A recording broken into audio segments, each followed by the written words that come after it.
Hey guys, it's your girl Tamkin Spice, and I'm here to talk to you about why you need to get laser hair removal in your bikini area before you get your tummy tuck. It's as simple as this. You know, when the surgeon gives you a tummy tuck, he's actually going to be taking the skin all the way ranging from above your belly button, pulling it all the way down to your pubic area, as well as cutting along your pubic area and pulling that pubic area up to meet that incision point. That is how you get rid of all that excess skin, and that is how you get that nice, flat, tight tummy. Now, one of the biggest things that can ruin your tummy tuck is to get a keloid scar. I already had a keloid scar. You can check out my other video on just treating my keloid scar by spending $300 to $500 per session of corticosteroid injections, which you may need to do. But here's one more thing that can be a curveball for your scar recovery for your tummy tuck, and that honestly is hair growth. If you are brown skinned, black skinned, or olive skinned like me, and you are prone to keloid scarring, you need to go get laser hair removal before you get your tummy tuck. If you have scheduled your tummy tuck out, maybe 6 months, 7 months out,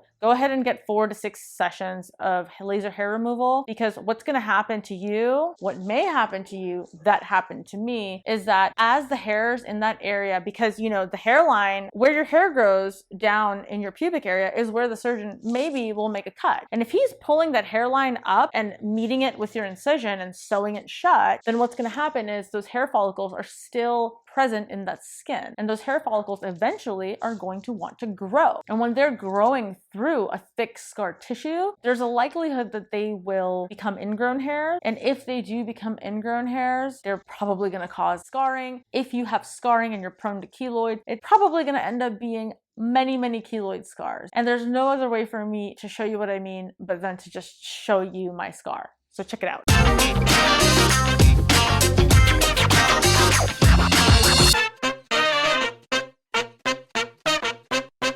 Real quick, let's talk about what keloids are. So keloids are raised and overgrown scar tissue that occurs generally where you have an injury to your skin, such as if you had a tummy tuck, that's an injury to your skin. That's a place where a keloid can grow. Keloids are more common in darker skinned people. African Americans, unfortunately, experience keloids a lot more frequently than people of lighter skin. As far as symptoms of keloid growth, they're elevated, shiny, smooth, rounded scar tissue that can be pink, purple, brown. They can be like lumpy or firm or rubbery, and a lot of times they feel itchy. So if you start noticing that your scar is starting to suddenly get itchy once it's already been healed, it is possible that it may start getting a little bit of a tendency to become keloid. Personally, I do want to let you know that my scar was fine, thin, flat, and beautiful 6 months from the point at which I was 6 weeks post-op and I was able to start doing scar tape and silicone gels, all the way until 6 months post-op. My scar was beautiful. Suddenly my scar became itchy and irritated, and then boom, my scar became keloid. And that is what began my steroid treatment journey for my keloids. But now, beyond my steroid treatment journey, I do want to talk to you about what kind of flared up my keloids all over again, and that was the presence of the ingrown hairs. Look at my scar. So as you can see, my stomach is nice and flat, yay, except for the fact that my scar itself is really wide, has many different colors, and you can actually see where each and every ingrown hair that's come into contact with this scar area, there. These points on my scar have been sprawling out and creating individual keloid scars on their own. The only way that I could have prevented this would have been laser hair removal. If I had known that this was a thing that could happen, that ingrown hairs in your tummy tuck scar area could cause multiple keloid lesions outside of your original scar, I would have got the laser hair removal. Ladies, I had no idea. I didn't know. When I went to go talk to my doctor about what was going on, he was kind of like, yeah, this is the risk. What I wish, a lot of these plastic surgeons, they're only thinking about surgery. They're only thinking about what they're going to cut and sew and this and that. A lot of times they're not thinking about the holistic approach. It's like almost like having a systems engineering approach to doing surgery. It's like, yeah, I cut the skin, I removed this fat, I sewed it back together, but the location in which you pulled the skin and sewed it has a lot of hair.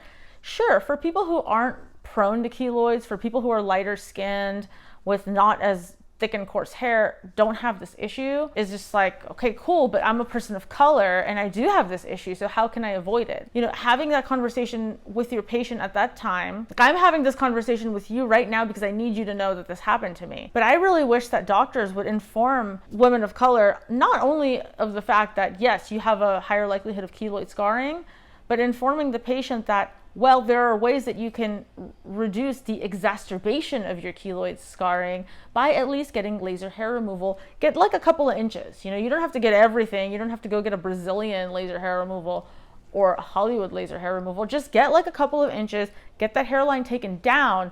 So if the doctor pulls it up, no problem. There's no hair follicles in that area. There's no hair growth in that area. You're not going to have, surprise, you have a keloid scar. Oh, by the way, every single ingrown hair in that area is going to cause a keloid scar too. So that's just like messed up that happened to me. But it's okay because your girl gets paid and I'm just going to throw money at my problem. And honestly, what I need to do now for each of these individual keloid scars is I just need to go back to my injector, my doctor in Glendale, and I am actually going to just get additional steroid injections and I'm going to flatten all of them out.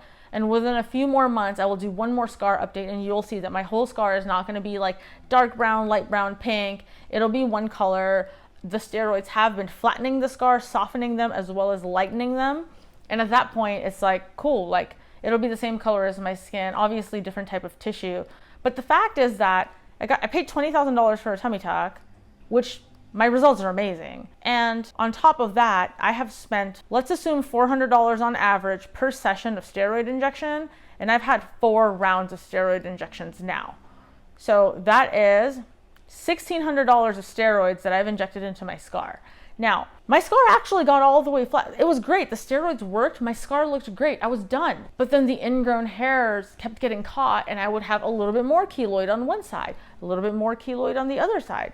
So now I'm in this point where it's like, okay, the hair has stopped growing. I just need to take care of the rest of these keloids and I should be done. My final summary of advice to you, my beautiful, wonderful doll that you are going to go on your tummy tuck journey, is if you have a couple of $100, okay, 6 sessions of laser hair removal is like, average cost is $200. Each bikini session is like $20 at some places. So if you have that money and you have 6 months or more of time, girl, go get it. Just get it. Like, you don't want to risk having a scar like this. You don't want to risk having your scar spread out wider, having additional scars. You don't want it to look like a freaking piece of ginger scar of like budding out into different areas. Like, girl, no, I don't want you to have that experience. I want you to be snatched, okay? I want you to be snatched and I want that scar to be invisible. If you can do it, get that laser hair removal first. That's the only way you can prevent it. Otherwise, have a couple grand ready to throw at steroid treatments like I did. Because if you can't prevent it, you're gonna have to deal with it afterwards, or you're just gonna have to live with that scar. The problem is those scars continue to grow. If you don't control your scar, it will get worse and worse and worse over time. And hey, by the way, for those of you who are gonna recommend silicone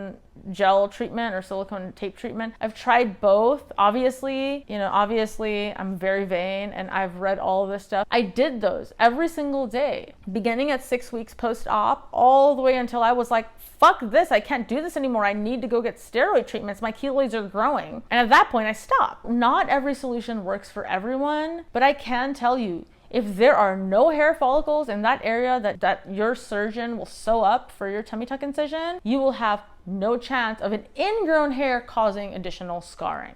That's what I can say. I hope this was helpful, guys. If you enjoy my videos about tools and tech for body and beauty, if you enjoy my tummy tuck journey, if you enjoy my laser hair removal videos, I have tons of videos for you guys to check out. Please check them out and consider liking and subscribing. It really helps me if you do that. Until next time, bye.